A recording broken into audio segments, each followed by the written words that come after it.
250 বছরেরও বেশি পুরনো এই কালী মন্দিরে রয়েছে পঞ্চমন্ডির আসন।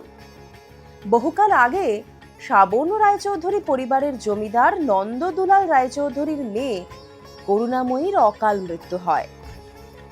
এরপর হঠাৎই এক রাতে তার মেয়ে তাকে স্বপ্নে আদিগঙ্গা থেকে কোষ্ঠী পাথর উদ্ধার করে এনে মূর্তি তৈরির নির্দেশ দেন। তিনি আরো জানান যে সেই পাথরেই তিনি অবস্থান করবেন। পরে 1760 সালে সেই পাথর দিয়েই মায়ের মূর্তি তৈরি করে মন্দির প্রতিষ্ঠা হয়।